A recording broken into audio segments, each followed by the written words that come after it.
Hello, everyone. What's going on, everyone? This is the Mood Booster podcast. I'm Dr. Marcus. And I'm Charlie. This week, we're talking all things gift giving. Christmas is literally almost here. What, a week away? 10 days away? Whatever it is, it's the festive season, and we are giving gifts soon. Mm-hmm. We thought it was a great time to talk about the psychology of gift giving, what it means for relationships, for connections, and also for our own well-being, of course, naturally being the mood booster. So 100%. We really look at what makes a good gift, how to get a good gift, how to deal with that slight anxiety if you got too many gifts to give, and why maybe spending more on a gift isn't always better. We actually give you quite a cool list of tools and tips, basically how to give the perfect gift. So if you're struggling, Christmas is soon, listen up. Yeah. Listen. Honestly, highly recommend. Yep. It's something that we both feel passionately about and have like some great reflections, personal reflections in this episode, as we always do, but I feel like today especially so, but also share theory and evidence as we always do, again with those tips, because we know that it's something that people do often struggle with. So 100%. Would genuinely, you'll get a lot from this episode. It's really cool. I loved it. It's quite always a funny one as well, actually.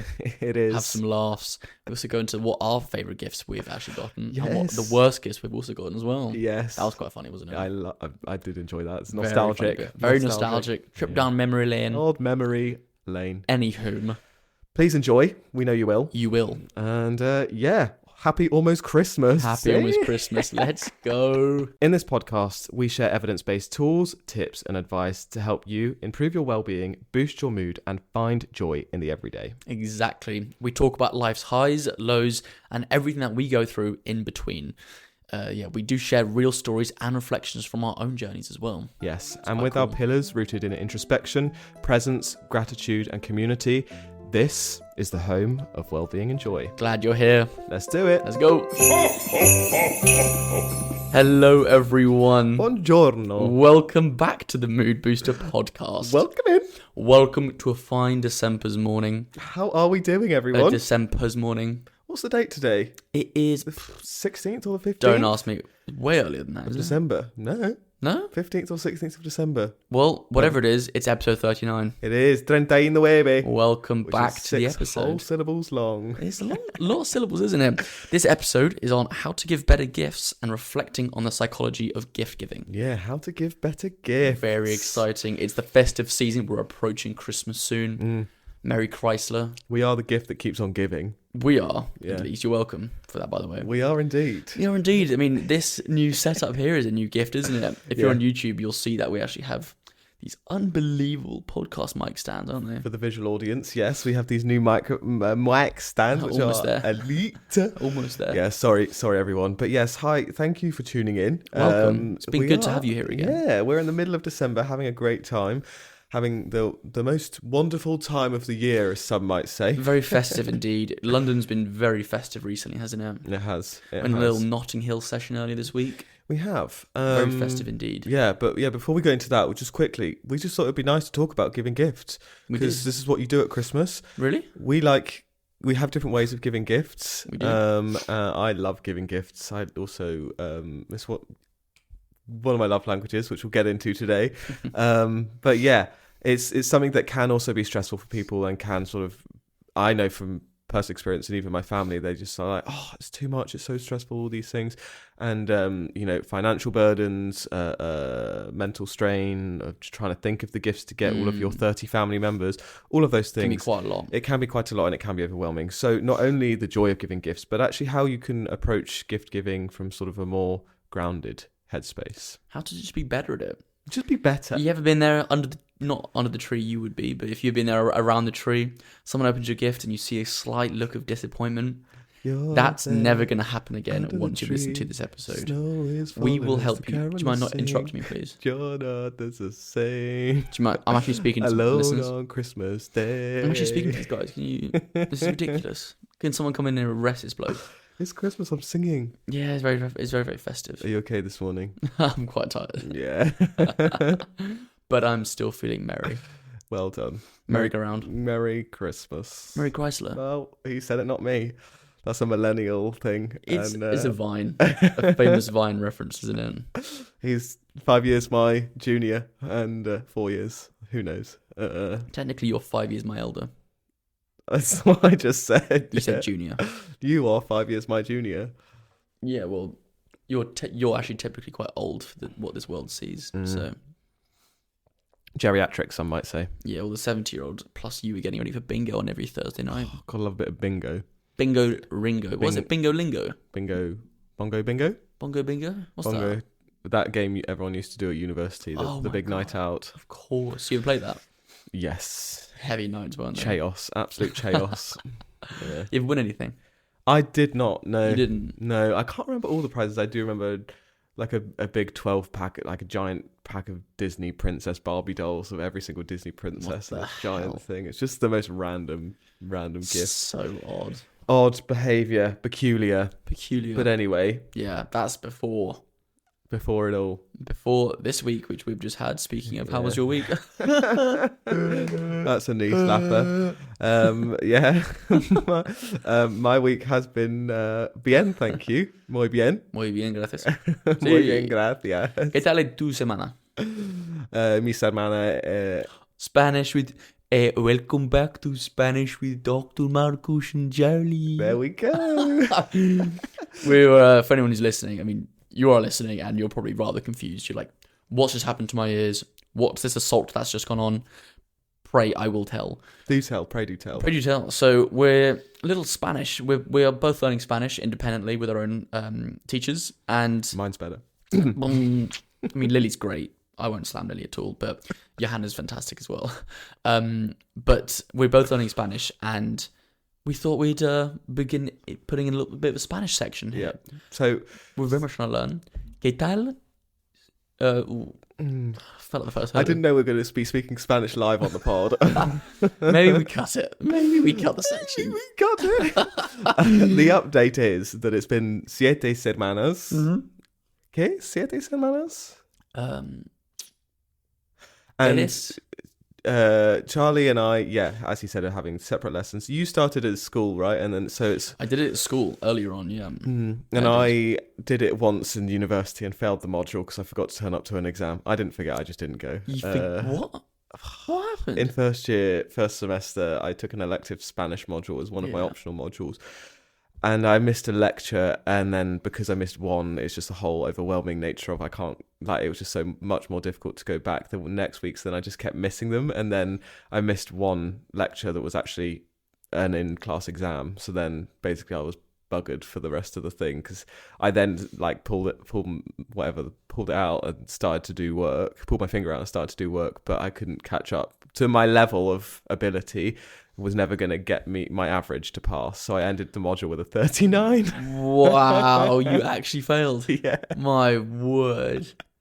No es bien. No es bien.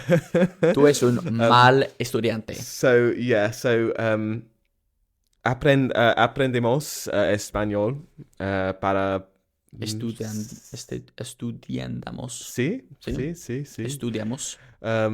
Or learning. We are learning. Yeah. Spanish. Sí. Aprendemos is to learn, I think, isn't Estudiamos is we are studying. Okay. We are studying. So to learn or to study. Español para siete semanas. Sí. Sí. Mi madre. Your mum? Your mum? I know. I'm joking. What's your mum Lily saying? gets me to talk about my family. Oh, you're still in the family section. Tengo anyway. Tres hermanos. Marcus shared a great reel. It was about the reel was me living in the present moment because I can only speak Spanish in the present tense. See. For anyone who's a Spanish speaker, either going previous or future tense is rather difficult, so it's quite a funny reel. Vale. But anyway. That was our Spanish section. I really hope you enjoyed. That was phenomenally interesting. We'll keep you updated. But basically my update this week is I've just been starting past tense, ironically, but I could not tell you a single thing. I'm currently cognitively, I can recognize... I've got my notebook in front of me in the lessons, but I can't recall anything. I'm really struggling to recall. You've got to get rid of that notebook, my guy. It's not that it's not that part of my memory, not in that part of my memory yet where I can recall. You got to get it out of your textbook. Revision is more important. Anyway, I don't believe in revision. No. That's probably why my A-levels were like that. Yeah, but Anyway. we're not here doing memory and encoding today. We're here talking about gift giving. Yeah, we're also talking about how our weeks were. How's your Yeah. week been, Marcus? Mi semana. Okay, Spanish is done. My semana. Jeez. My semana was good, thank you. Yeah. What have I been up to since we last touched base with the listeners? I had can't remember last week, but the weekend was fun. The weekend was I had an hilarious. absolutely sublime weekend. Wasn't it? From the Friday night, I will include the Friday night, to the Sunday evening, just 10 out of 10. Friday night, you and I locking in doing work, Yep. which is part of the balance of it all. It's all Yep. about balance. It's all about balance. Locking in till whatever time after our normal jobs, just getting work done, planning, doing all these fun things. Yep.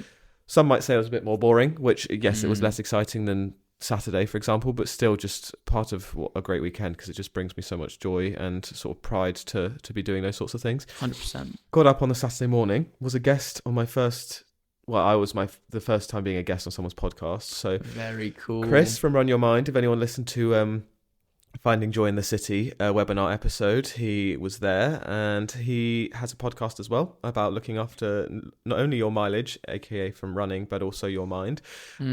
So I spoke to him about transitions in life, and the biggest transition I've been through, and sort of how I dealt with it. Wow. We did that while running around Battersea Park, or Battersea. Battersea Park, as some of the boring people call it.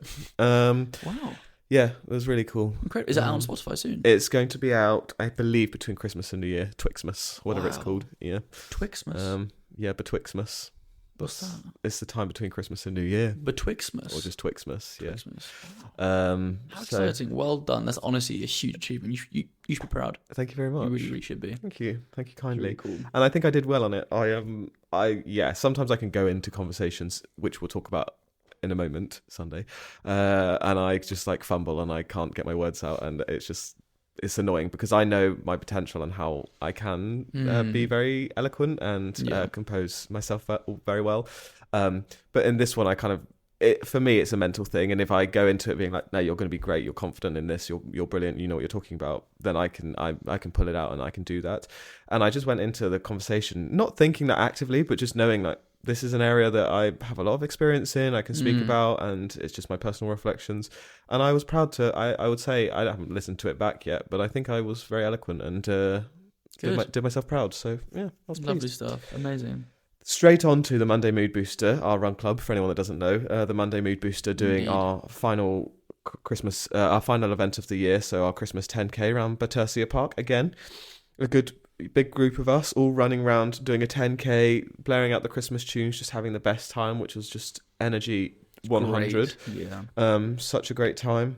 And then, followed up by your friend Ben visiting, which you can go into more detail on potentially. But I tagged along with you guys for the rest of the weekend, basically, or rest of the Saturday, which was really fun. You can, basically, how did it start? Notting Hill first. It was great. So Ben came over. We went into Notting Hill for a few mulled wines, a few Guinness as well, which was great start to the afternoon. At this point, it's about 3 or 4 o'clock. So we have a couple drinks, getting a bit loose, getting a bit leery. It's quite fun. We then settle into the Pelican. You then join at about 5 o'clock. I think it was 5, 6 o'clock. Yeah, I did some Christmas shopping. Some Christmas shopping was lovely. We then got to the Pelican. Settled in there for a couple of drinks, which was lovely. We then chose to cycle to a lovely restaurant called Chakra, didn't we? Yeah, Chakra. Over in Kensington. Really, really, really nice curry. Told the waiter it was Ben's birthday. Wasn't. Got a free pudding. Brownie. Got a free brownie as well, which is quite funny. We were videoing it and everything. Yeah. I think the guy knew. I was like, say? happy 13th birthday, Ben. Yeah, he knows it's not his 13th birthday. Yeah, I think he knew we were joking, but he sort of played into it as well, which was quite funny. Yeah. Which is super nice as well.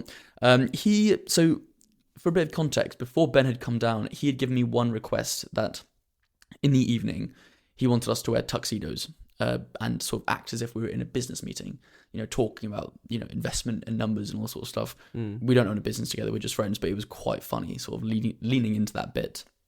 So he brings down a tux. After dinner, we go back home. At this point, it's like 9:30, I think it is. Looking at like 10 o'clock maybe. Get our tuxedos on, have a couple drinks back home, head back out. And there's a hotel called The Ned in London.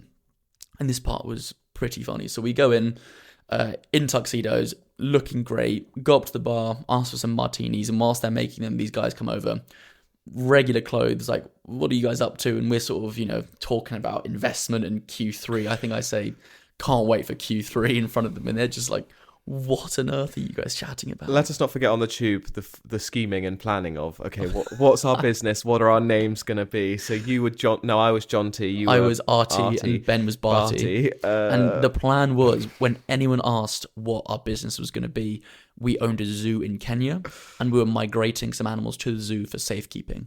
That was the goal. I don't you know just where didn't I was. buy I don't know into where it. I was for that conversation because you just did not buy into it at all. So whenever these people would ask, Mark's like, no, we actually have the mood booster. I'm like, Marcus, we have a zoo. Who was I telling about it? Was it Maddie, our housemate? She was like, or I can't remember who it was, but they were like, you could have just told them about your actual business. Well, we did. As we drank more, it just transitioned into the reality instead of a lie. But we wanted to go into it with this bit of a fabricated tale to really try and lean into the bit as well. So anyway, we go to the bar. These guys ask why we're dressed up in tuxedos. We're talking about the zoo, Q3 being huge, which makes no sense because we're in Q4 right now. Yeah, this guy was like, can we take a photo of... Oh, so you do know what the Qs are? Yeah, I'm well aware. This guy was like, I'll take a photo of you. And you could tell he was in banking or something, like the way he was dressed and whatever. And anyway, so he takes the photo and then he's kind of like, oh, what are you doing? And I just like very briefly say, oh, we've just had a business deal and we're just out celebrating. And Charlie very loudly at the bar as we're all standing there said, oh, what an amazing Q2 that was or something. And I was just there like in my mind like, what is he saying? And then this guy next to us just audibly sighs and looks at me like, what is he saying? And I'm like, he means Q4, I think. I'm not really sure, to be honest. And the funniest part is that those guys come up to me afterwards and they're like, so what's happening? And I'm like, we just got a massive round of investment. And I just shake their hands and walk off with 2 martinis in hand. Trying to act like we've got no investment. We have a podcast. Yeah, we do. Anyway, it's so funny. And so we sit down, we're chatting, we're like, actually have a really nice conversation about mindset, just what we believe purpose as well. You two were very, very sentimental. It was lovely. We had a really nice reflection on what we've been doing over the past year or so. Yeah. Marcus doesn't like to show his emotions. Excuse me, I'm the opposite. I don't wait till I'm drunk to do it. Don't be like that. These two were so soppy, not only with each other, which was lovely to see, but also with me, and it was just like it was beautiful. I'm not knocking it at all. It was lovely. Guys. Don't be embarrassed. I'm not embarrassed at all. Don't be like that. I'm absolutely fine. It was a lovely night. Anyway, halfway through it, Marcus points out that if any of you guys have seen the show White Lotus or One Day. One Day. Una Dia. There's a new film, Nuremberg, out as well. The main actor in it, Leo Woodall, was at the table behind us. Marcus points out about halfway through the night. Anyway, we don't really sort of pay attention because they're doing their own thing. We stand up to leave about 1:32, and a couple of the guys at their table call us over because they're interested in our tuxedos. What are you wearing tuxedos? Where are you guys wearing tuxedos from? So we go over. I then very confidently walk up and we've actually just opened up our first zoo in Kenya and we're actually migrating animals to the zoo. One of the people's like, what? And Marcus then instantly sort of says, he's lying. We have the Mood Booster podcast. Business. And I'm just like, oh. And they're like, oh, right, okay. So I'm stood there like an absolute melon in front of all these guys, having just been fronted for lying. So, my business partner just because up to the zoo jaunting. How about that? Respectfully, you were at another dimension by this stage. I wasn't that bad. I was not that bad. And this woman was like, what are you saying? Her face was just like, I'm trying to have a conversation with you. Why are you being we could have doubled down. We could have so easily doubled down. And I was like, nah, also, because I don't know, they were just like normal people having a good time. Well, this is the thing. Ben goes over to Leo Woodall at the table and he's like speaking to them a bit. Or should I say Barty, sorry.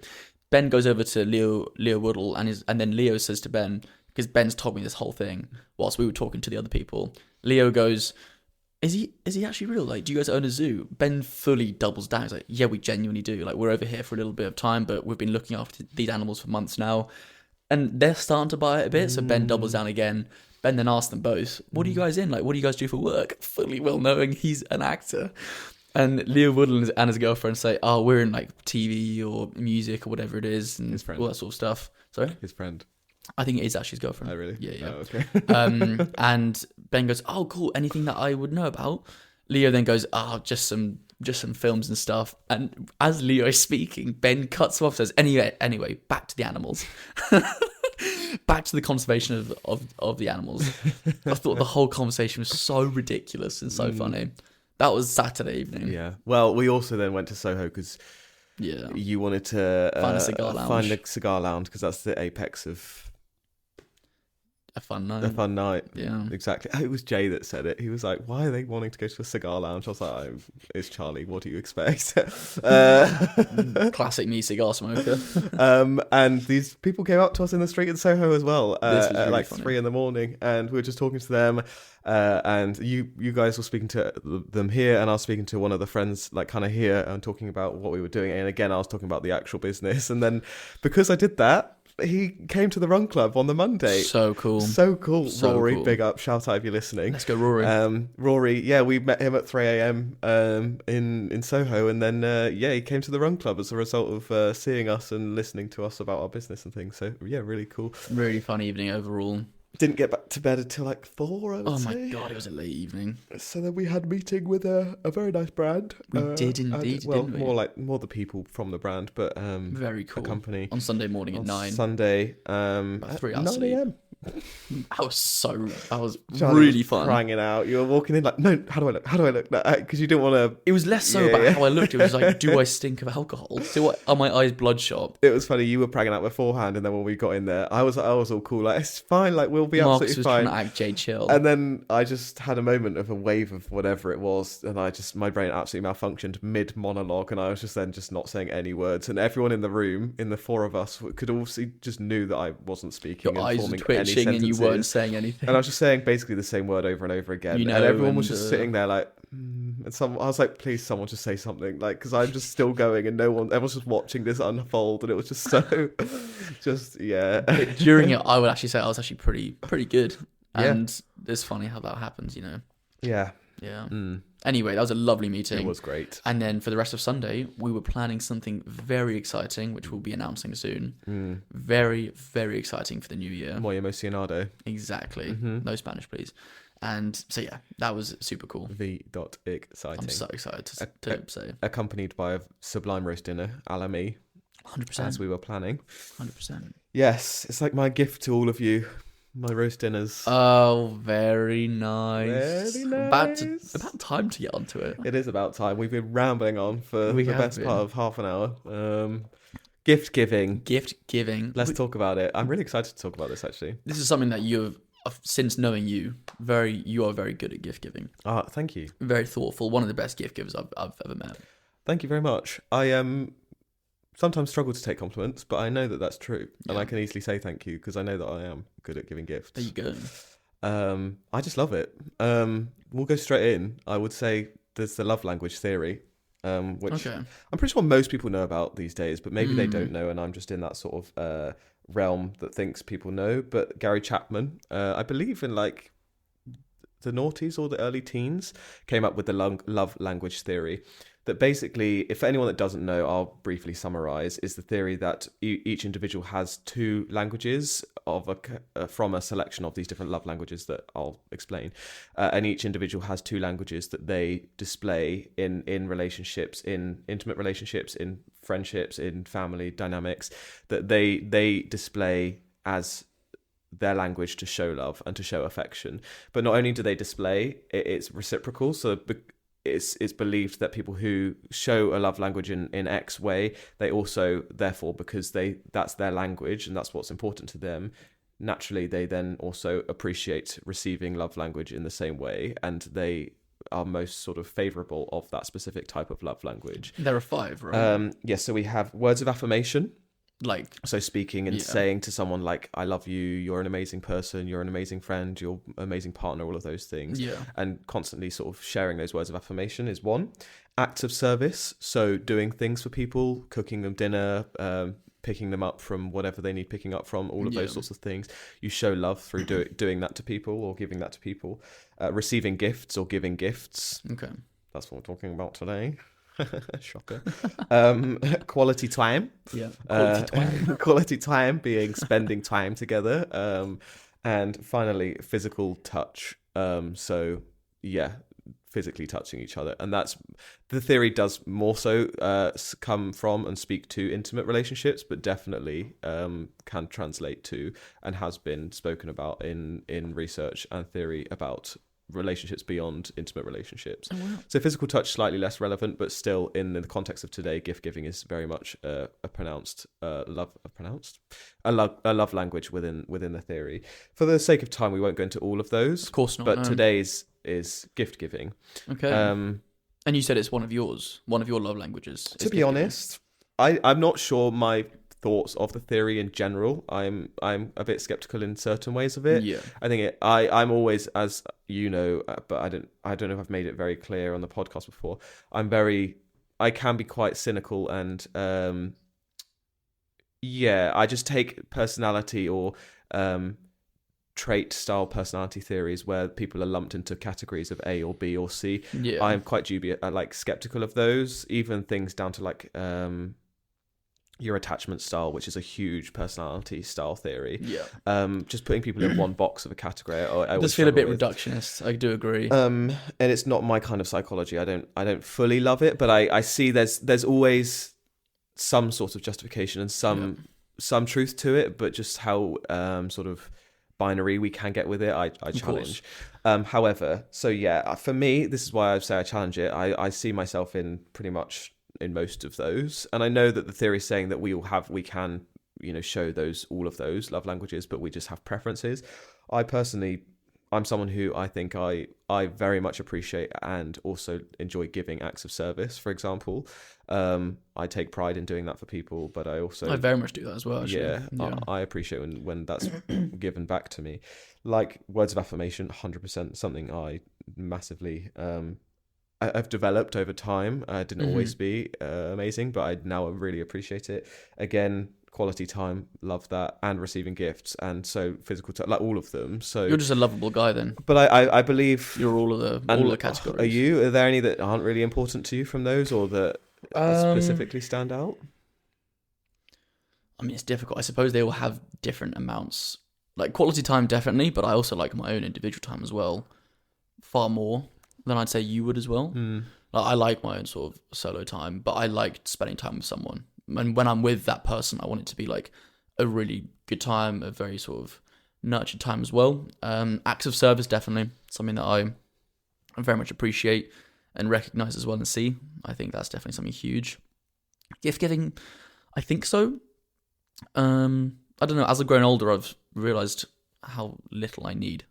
I'm not even trying to come across as like, oh, I don't need like anything and give me a tent in the woods. It's more just like it's definitely the actual act of giving the gift far trumps what the gift could be. Like one of my favorite gifts of all time, I don't want to jump ahead here, but favorite gifts of all time was my cat.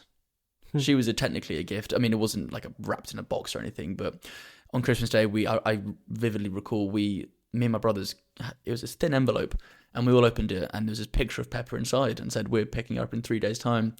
Went to this house and picked her up, and by far the best gift ever. That was nice. My favorite gift. That's lovely. So yeah, like it's less about the things, but just the act of someone putting in thought to the gift itself, which I find far better than the actual item itself. Yeah, items come and go, I think, and it's the memory of someone putting in thought and putting in effort, which I think signifies that part of that love language to me. Yeah, definitely. That's for me why I love giving gifts. And there's research as well, which we'll go into, and also more theory. But just on a personal reflection level, for me, it kind of shows thought and care and compassion for it's my way of. Okay, let's start from the beginning. At Christmases, when I was at uni, I used to get in so much debt from just Christmas present shopping. Did you actually? Not like actual severe debt that people can't come out of. Like, it was always fine, but like I spent way too much money on. How much are we talking about here? Hundreds of pounds. Really? I love giving presents, and I'd get carried away so much, and I always. My word. It's just a lovely thing to do, and it brings me so much joy to give someone a gift. Yep. And for me, it's sort of. Yeah, it's the time you think about, like, oh, what would they like, and you put thought and energy into that, or going around that. I definitely don't dislike shopping. Like, a lot of people dislike it. I don't, but I'm not obsessed with shopping. I don't need to always go shopping, but like it's part of the Christmas experience. It's like going around the markets and like seeing things and those people coming to your mind and whatnot. Yeah, I just think it's a really nice experience to then also see them open it. Is kind of like a pride thing of like, I hope you like it. And the joy from that's far better actually almost than getting the gift itself. Yeah. Like seeing just the unbridled joy. 100%. 100%. I would much rather personally give someone that gift than me receive. Don't get me wrong. When a gift is like if you get a gift that's well thought out and it's thoughtful and you like and all those things, it's lovely and it's a really sort of wonderful feeling. Again, for reasons we'll talk about later, but it shows when someone's done it well. It's like, oh, they know me. They've listened to something I've said, or it's just small things. I remember when I was a kid, there was like a toy in a shop that in the middle of the summer that I really wanted from a shop. I think it was called like Crocodiles or something in Cirencester in town. Mm-hmm. And I was like, oh, that's so cool. I really want it. And Mum was like, no, you can't have it. And then lo and behold, like months later on Christmas morning, it was there on Christmas, and she'd basically just gone back later on in the day when I didn't know and had got it. And those are the sorts of things that I'll like try and do. Like I'm literally with someone in the middle of summer and they're like, oh, I love that thing, and I'm already there like clocking like, when's their next birthday or their next thing coming nice. Up. I don't know, it's just it's a nice thing to sort of for me that's a memory that stands out because it's like months later, yes, you might have got it on that day, but months later, it's like shown that you've listened to that person and you understand. And even though I was a kid and whatever, you can do that as an adult, and it's shown that, like I say, you've listened to that person, you've seen what they like, you've seen their pleasures, and you're then it's kind of like I know you and I appreciate you and I listen to you, and therefore I'm bringing something to you that is going to bring you joy. It's just such a lovely little moment of connection, which I see. That's lovely. Yeah, 100%. People tell me I'm very hard to buy for, but this is like my immediate. You don't buy into that. No, I think it's lazy, and it actually annoys me. My mum tells me I'm really hard to buy for, and I'm like, and other people have like friends have said it to me as well. I'm like, I'm not hard to buy for. I'm the same as any other person. I just. Well, I've been told I'm actually really easy to buy for. Okay. I've been told the actual adverse. Okay. I think the difference there, though, I do think some people are hard to buy for. Whether you're one of those people or not, I do call into question. That's obviously your mum's opinion. I'm not going to challenge that at all. That's her opinion. But like certain people are very easy to buy for if they're very loud about what they like. Like even for my work, for like Secret Santa, I actually got a pretty poor Secret Santa. Thanks, Rachel. Thanks a lot, Rachel. Thanks a lot, Rachel. But in the past, because I'm so loud about good quality olive oil, raw milk, or whatever it is, that stuff, people behind her just freak out like, this is so good. This is interesting to me actually, and I'm only thinking about this as we're speaking, but you are easy to buy for, because there are things like you've been banging on about all year, like a duffel bag and a coat and all these things that you like want but haven't got yet, which is good and makes it easy to buy for. But actually, for me, I haven't even realised this, like, you want to buy it for yourself first? No. Yeah, I'm getting it for myself first. I already own it. It's usually no, because I already own the things that he now wants. Because obviously I'm a role model. But because it's so obvious, in my mind I haven't even thought this out loud until this moment. I'm like, well, I'm not getting that for you for Christmas. These things that you said you want, because I'm like, that's not.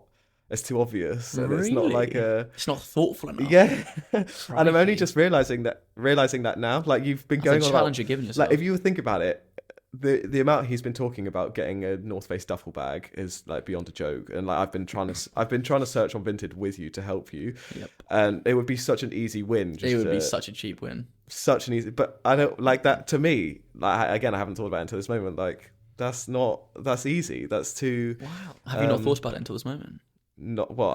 I knew I wasn't. I haven't thought about it until this moment. No. Thinking out loud in this moment. That's good that you thought about it in this moment. But it's the same as why I also look. I sound ungrateful here. Any present and any money that someone spent on you is obviously wonderful and lovely. Of course, yeah. Of course. But why personally I don't like to give vouchers or those sorts of things, because I'm like it takes away. Card. Yeah, or a gift card. What was that person asks for it? Or also. Yeah, if they've asked for it, then fair enough. But to that point, when someone's like, "Oh, I've got to get you a present. Tell me what you want," which is such a common thing that we all do now, and like my family group chat's got that throughout. Like we're doing a Secret Santa this year, and immediately got texts like, "Oh, I've got you. What do you want?" That's nuts. For a Secret well, Santa. it's not secret. It's like we all know who's got who. So, Okay. but immediately like, Yeah. "Oh, I've got you. What do you want?" And people saying, "Oh, what do you want? You're hard to buy for." I'm like, for me, the present isn't just the giving. My whole thing about giving presents, it's not spending the money. It's, well, that's another thing we should talk about, is the money side of it. But it's not spending the money. It's not the handing over of the thing. It's the big part of giving a present to me is actually the thought that's gone into it, and the curation of, I know this person, I love this person, I value this person. Okay. And if it's more obligatory of, I've got to get you a present, so just tell me what you want so I can kind of get it over and done with and give it to you. I know it's not black and white like that, but I kind of not everyone. like that. I do think I completely hear what you're saying, and I think is why things like Secret Santa are quite good, because it takes away the pressure to buy for 30 people and just set it on one person, so you can focus more mental energy. But for a Christmas where you have to buy a present for each member of the family, all your friends who you live with, for instance, and then Secret Santa's here and there, that can be like 12 gifts. Not only is that expensive, but mentally it's a little bit taxing as well. Yeah. So to say it's cheap and it's like lazy to ask them what they want, It's not. in the busyness of life, it's often, I'd say it's completely reasonable that people don't actually have the mental capacity to say, let me put effort and thought into each single gift. Okay. And go my way to get it as well, because that's quite a lot. Okay, then stepping back a step further, Yeah. you'll love this. Go on then. Stepping back into the basic time of history. Oh, come on. Think about like Roman Empire. I don't know a period of time, but let's just say go back like 200 years. Yeah. Like one small token gift that you'd give to someone. Yeah. When money wasn't a thing, like Amazon wasn't a thing, shopping, like mass shopping wasn't a thing. You just give someone a small token that meant a significant thing to that person. It wasn't like I've got 12 people to buy for, I've got to get you all these out. Like, to me, it's like, what I'm trying to say is, if it's that point where we're just sending each other our shopping lists of just get me this, it's like, let's just not do presents then. Because to me, the true meaning, personally, the true meaning of a present is, I want to give you something because I value you and I love you and I know this about you. Of course. If I'm just going to fulfill someone's shopping list, it's kind of like, the basic meaning of giving a gift to me is what I've just said. So if we just need to send each other shopping lists, let's just not do presents. Like, we don't need to, because I can just buy those things for myself. Like, I completely agree. Why I bring up like a historical reference of 100, 200 years ago, like there wasn't all of the money and all of the instant gratification of all those things, potentially. I don't want to sound like some guy with a mic that's saying, let's go back 200 years. Like, that's not what I'm saying at all. Okay, buddy. Okay. But I feel like it's a lot more modest and a lot more thoughtful, potentially, where we're not just sort of... Completely, but then again, every holiday's become so commercialized. Valentine's, Christmas, like...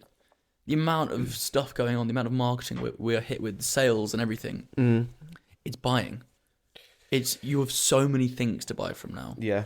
So I think it's also far too reductionist to say, let's go back to 200 years ago where... No, I'm not saying that. But yeah. But you did mention it, where you can only give someone a small little token because that's what it's about. Completely agree. The way that society has changed in the way now that... We don't do this anymore, but people have stockings and you have, 15 presents under the tree for yourself or whatever it is. Like, it's nuts, the level of that. Probably because we're in a very consumerist society, very commercialized, very materialistic. There are all these new brands that people are wanting and things like that. Genuinely agree with you there that if we would just ship it right back, one present for each person, which has thought and gift, that's far better. Yeah. Rarely do you actually have that now at Christmas. I say you don't. One of the best presents I can remember giving someone, and I'm still so proud of this, and I would have, if I'd received this, I would have been like over the moon, was a friend, Claudia. I don't think she listens, but a friend, Claudia, her and I had like a running joke throughout like the COVID years and post-COVID about Gemma Collins, and we'd just do Gemma Collins quotes like, I'm claustrophobic, Darren, and you might ever get in this candy and all that sort of stuff. Anyway, it was like a complete running joke, continually, just constantly referencing her. So her birthday was coming up. I was like, I know what I'm going to do. She loves charity shopping. She's like very into sustainability and secondhand, all the of the environment. Things. The environment is her huge passion. So I went to a charity shop, bought a t-shirt. I can't sew. I've literally probably haven't done it since like year 6. No, not even year 3 at school. Like, I literally can't sew. I don't know how to. Taught myself how to do some basic sewing. It's got a name like railroad sewing or something, like track sewing or something. Yeah, rail track. Something. And I made a t-shirt. Train track. Yeah, That's railroad. Railroad. I got one of those things that hold the fabric like in place that people use for like stitching or whatever, like the circular things. Okay. And I in multicolor stitching, sewed and stitched out "I'm claustrophobic, Darren" on a t-shirt. That's nuts. On a tie-dye. So I tie-dyed the t-shirt. Because COVID, we had a tie-dye kit in our house because there was F all else to do. So tie-dyed the t-shirt, and then I stitched in multicolored stitching "I'm claustrophobic, Darren." And it took me ages, and it took me patience, and it took me like getting it wrong and having to unstitch it and do it again. It took me so long. And I was just so proud that like it cost me pennies. Like from a charity shop, like two quid for the t-shirt back in the day when charity shops charged normal charity shop prices. Yeah. The stitching, I don't know how much that cost, but it didn't cost a vast amount of money. It was something that I spent a significant amount of time investing into for that one person and their joy. Yeah. I'm not here being like, oh, I'm an amazing person for doing that, but I reference it to say like presents don't need to be, in my opinion, this huge pot of money or this huge sort of outlandish or lavish sort of status thing. Yep. For me, what's important is like what that symbolized in that moment. I was showing her that like this is a shared thing we have together, a shared memory or a shared reference. It's funny, you'll like this, and I'm putting God knows how much time, hours certainly, into making this gift for you.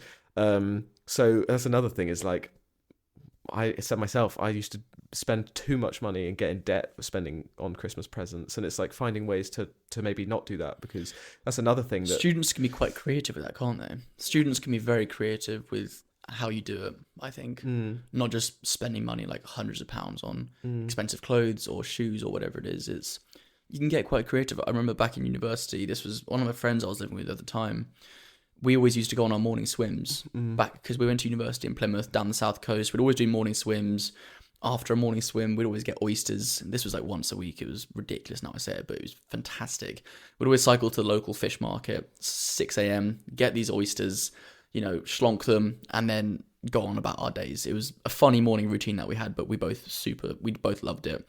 As it was a really small, I think it was either a birthday or a Christmas gift around that time of year.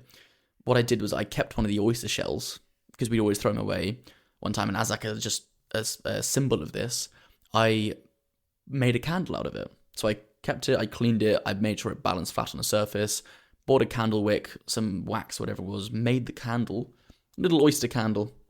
A great memory of what we did. I don't know if we ever used it. For him, yeah. That's extremely thoughtful. It's really thoughtful. Yeah, I was proud of myself. Yeah, it was fantastic. That's really nice. I remember it was a little gift, cheap to make, but it was a cool memory that that I'll always have. Yeah. Little morning swim and an oyster run. Yeah. Really, really cool. That's a really small gift, but I was a student, I didn't have loads of money. It did not cost 100. It cost £4 or £5 to make. Yeah. And that's gift the giving. Weirdest gift, but that's what you're saying. It's like a token of hey, we have this shared memory. I've thought about it. Yeah. I'm not going to go out and spend loads of money, albeit it did take a bit of mental, effort to think about. The reward of seeing what joy that gave him was brilliant. I think you're very good at giving gifts. That set me up for failure for this Christmas then, because I've still not got your gift yet. Yeah, well, from the time that I've known you anyway. Thank you. Yeah. Maybe, when you have the capacity to, I don't know. But I've seen you be very good at giving gifts to other people, as well as the thoughtfulness that you put into my birthday present was lovely. What did I get you again? What did I get you? Have a think. He's acting like he doesn't know. He knows. What did I get? What did I get you? Oh, I didn't think about it and go and get it, and I hadn't put that into you. What did I get you? Come on, what is it?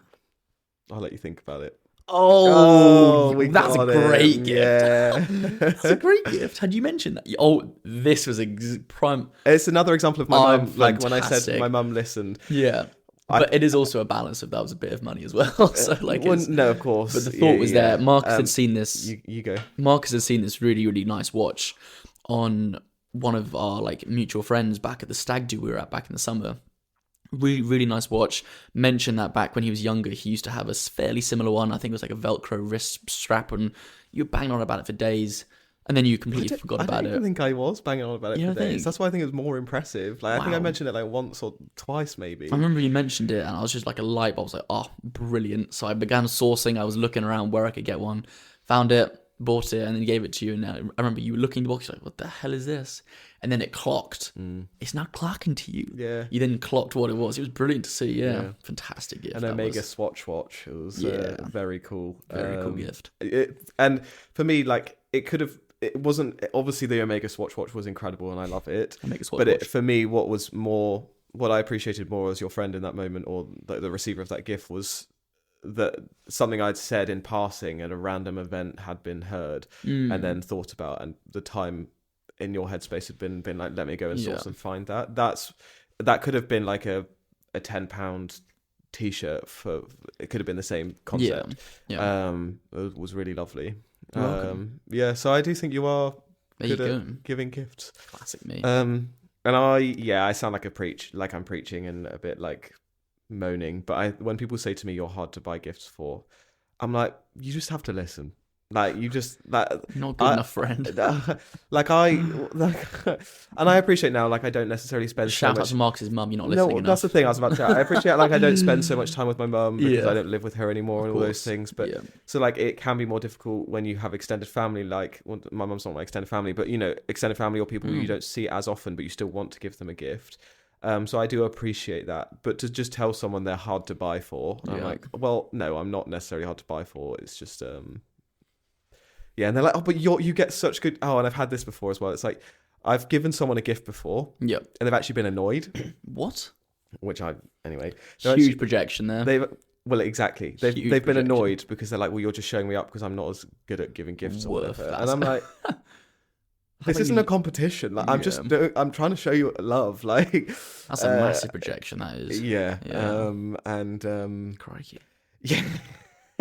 not like seriously annoyed, but like kind of just a bit frustrated. And I'm like, it doesn't matter. Like, I'm doing this because, and I'm also, that wouldn't be pointed at you; it would be pointed back at himself. And and I'm also doing it because I want to show you that affection. Yes, of course, I would be lying if I said I wouldn't. It doesn't bring me so much joy to then because also another thing is the reciprocity of these love languages. Like I said at the beginning, if you like giving love in that way, whether it's words of affirmation or whatever, you also then that's the language that you understand, and therefore it brings you joy to receive love in that way. So I would be lying if I said I don't enjoy. Like, it brought me so much joy when I opened that present and I was like, oh, he heard when I said that thing about that watch that one time. That was an amazing experience.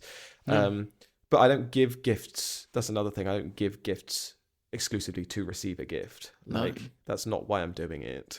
So it's not a competition on that front as well, and that's something important to gifts shouldn't be competitions at all. No.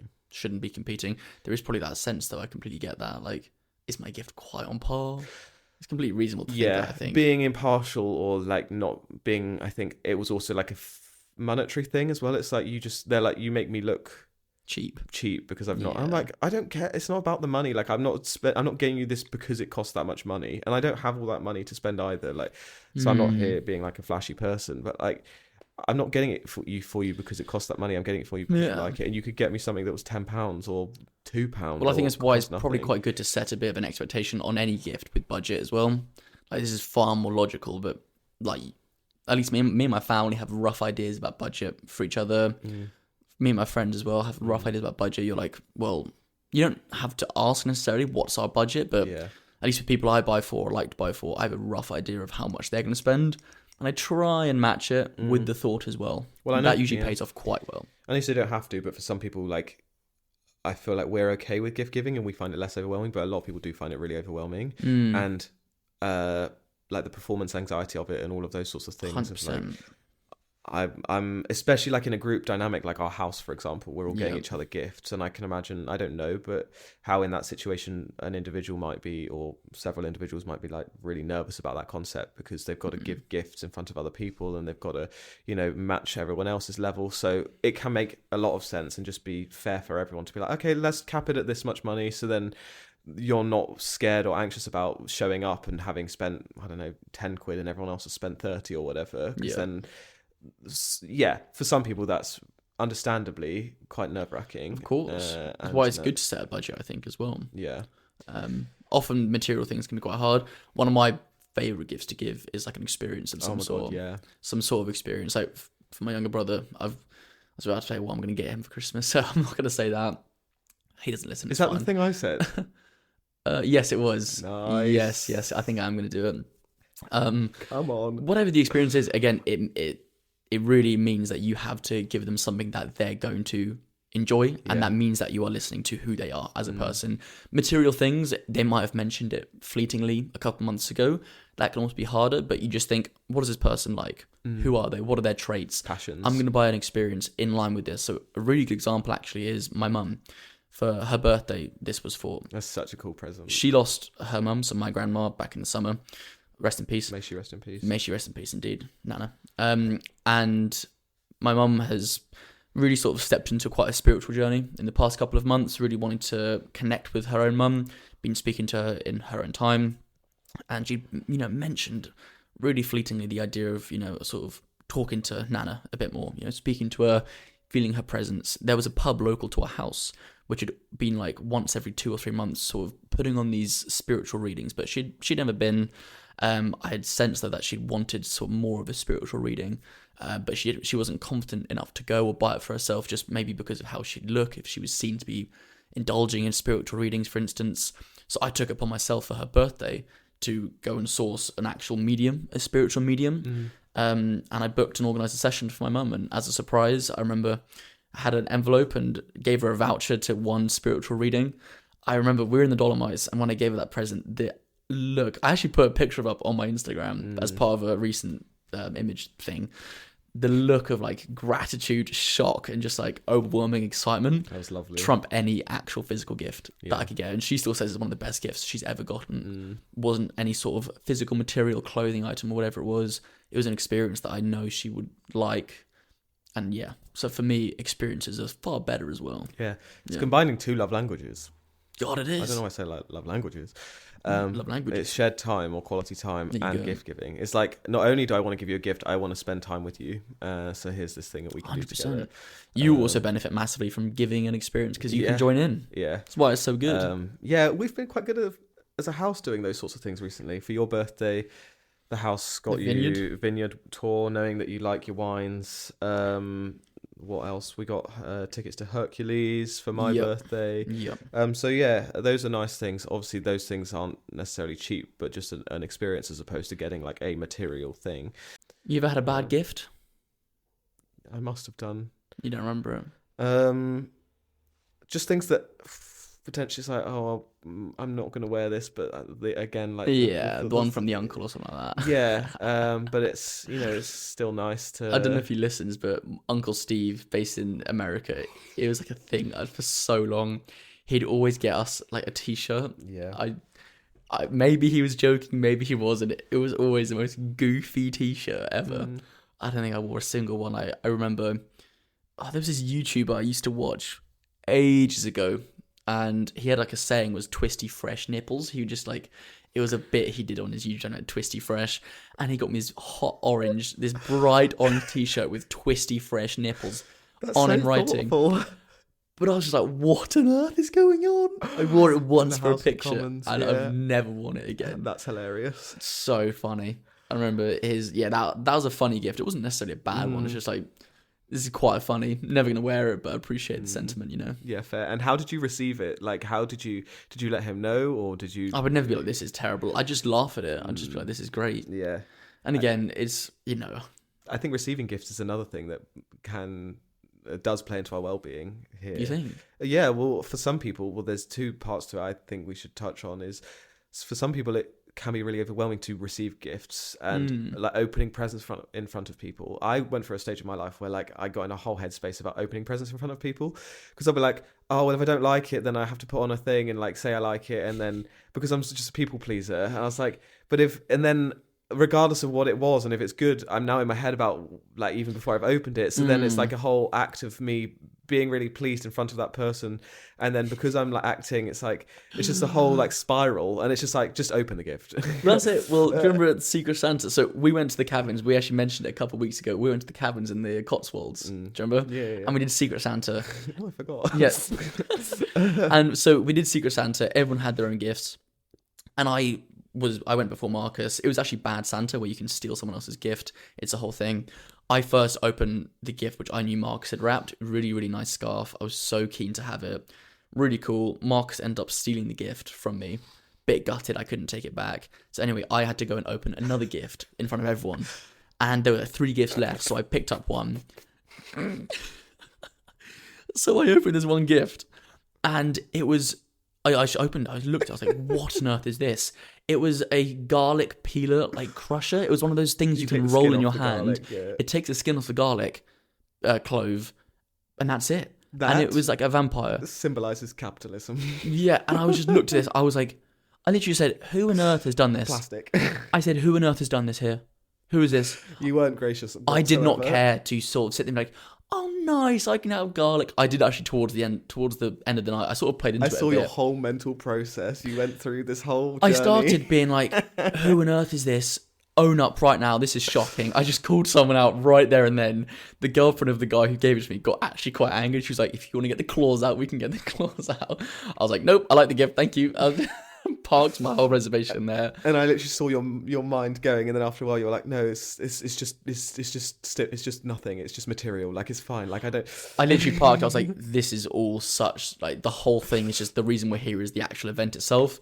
All of these presents will come and go very quickly. Yeah. So I very much parked the idea of this gift is terrible. Yeah. And I actually played into it a bit. I started like bringing this little garlic peeler around with me everywhere. So when we were at the restaurant on the last night, I whipped it out and had it on the table. I was like, none of your gifts are here, I see. I was playing into it a bit as well. Yeah, it was funny. And that actually was the funny part of it all.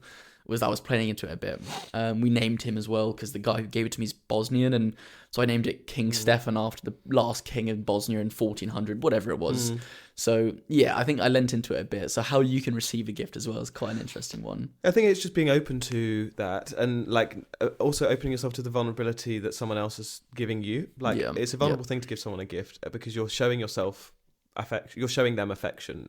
It's a love language, as we said. Like it's like saying to someone, I love you in a way, but like through something like a gift. So it's a vulnerable thing. So I think you like firstly opening yourself to that and knowing that that's what's happening and that's okay to receive that gift, because some people don't like that and they're like, oh, whatever. It's okay to receive that gift and it's a nice thing. Like receiving a compliment way back when many weeks ago when we said about receiving compliments is we should try and strive towards receiving that with grace.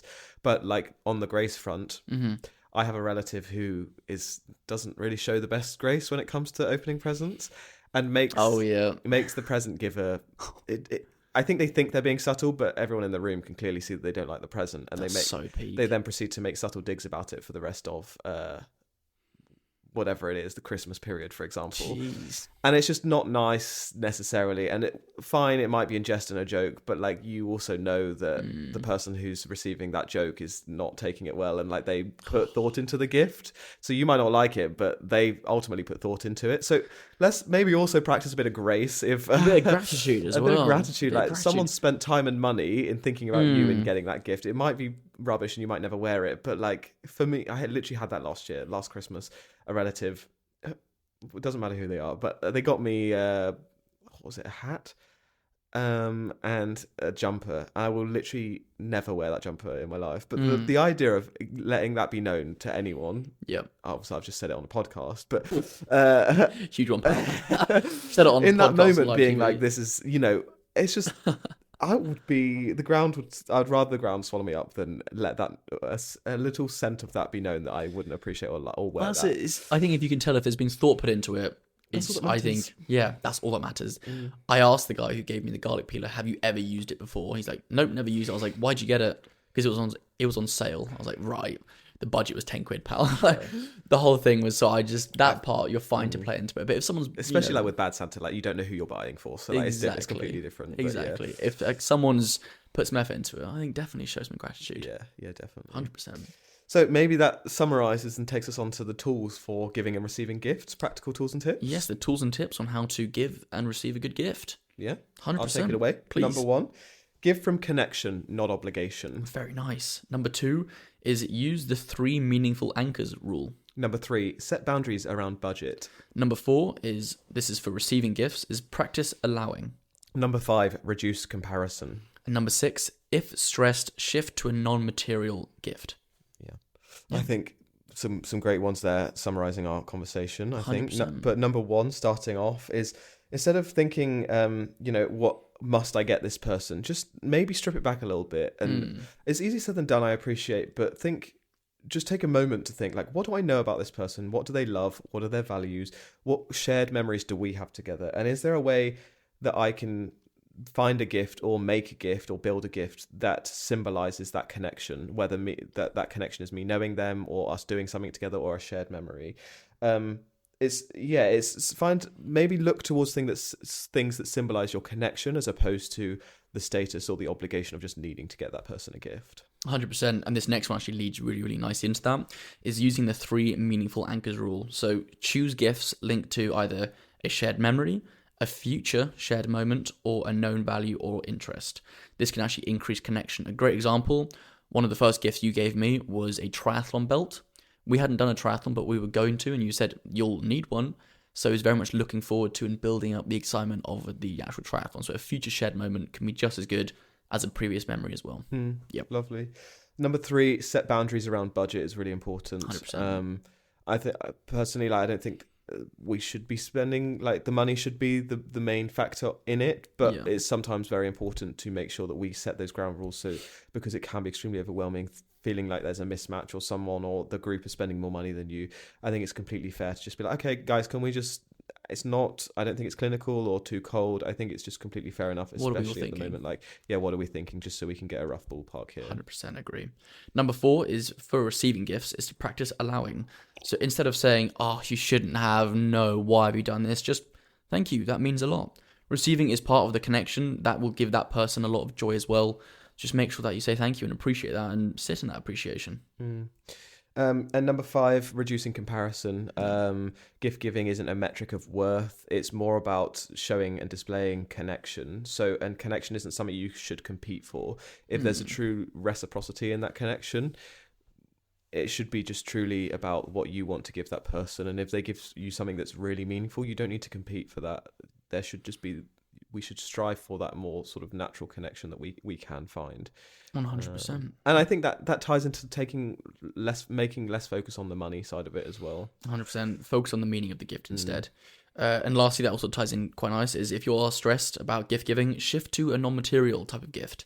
So whether this is even just something smaller like time or attention or just a small act of service, for instance. For instance, when I was younger, I remember I think I wrote a voucher to my mum. Sweetest thing. Which one was the song? I was actually going to reference another one. Oh, okay. Because that was for Mother's Day.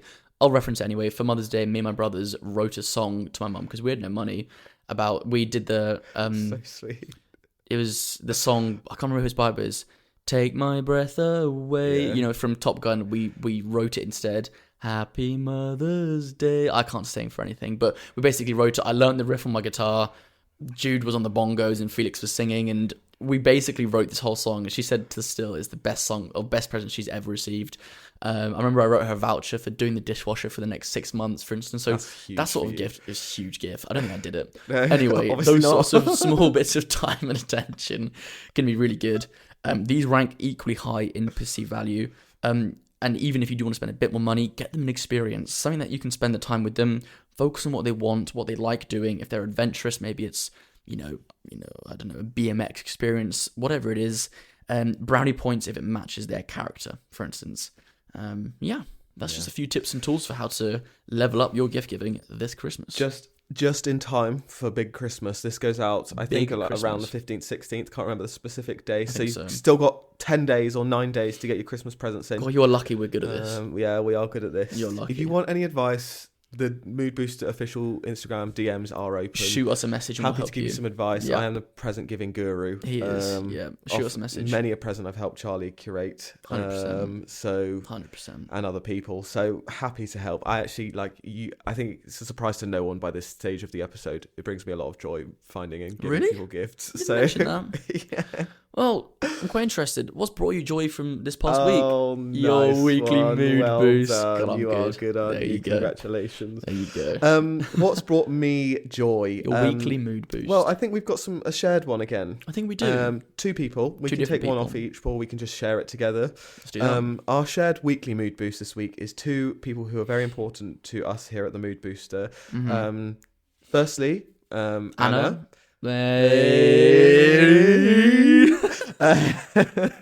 One of our ambassadors at the Run Club did the Valencia Marathon. smashed it out of the park. Yes, congratulations, Very proud Anna. of her. She said it was the marathon of gratitude. I love the mindset. She was going for a PB, but after a while, just let go of that and just said, "I want to just have a lovely time and be grateful for being in this moment." So it was really nice. The marathon of gratitude, one of our pillars, presence and gratitude. So big up, Anna. And secondly, your friend and ours, Ben Kelleher. One from the Willpower episode. From Willpower, living by his word. He spoke about it in the episode. He had Valencia coming up, feels like ages ago now, but it's been and gone. He did, in fact, smash his PB, and now, I can't remember the specific second, but 2 hours, 47 minutes, and 56 seconds, I believe. Crikey. Running a marathon in, let me say that again, running a marathon in 2 hours, 47 minutes and 56 seconds is muy loco. Congratulations, Ben. We're very proud of you. Very, very grateful to have you in the sphere of the mood booster, and just have learnt a lot from you. So yeah, those two sharing their lovely successes. memories, boosted our moods. Congratulations to those two on those huge achievements. 100%. Well, hopefully you guys have learned a lot about how to give a better gift. As Marcus said, or Dr. Marcus, should I say? Huge apologies. Get it right. God. Shoot us a message if you want some help. But hopefully this is going to level up your Christmas giving. Yeah. And help you there. I think importantly, just strip it back. I say but strip it all back. Let's take all of the money and the capitalism, all the banter, all the nonsense. What do I know about this person, and what do I know about what brings them joy? Exactly. Let's find a present that aligns with what brings them joy. Exactly. That's where I always start from. That's where you should start from too. Yep. Thanks, guys. Thank you, Charlie. And thank you, Dr. Marcus. Incredible episode. Sublime episode. Wonderful. Do you want to do some ASMR whilst I weave my way through this Mission Impossible banter? We wish you a Merry Christmas. We wish you a Merry ASMR for Christmas. Last Christmas I gave you my heart, but the very next day you gave it away. You still not turned it off, so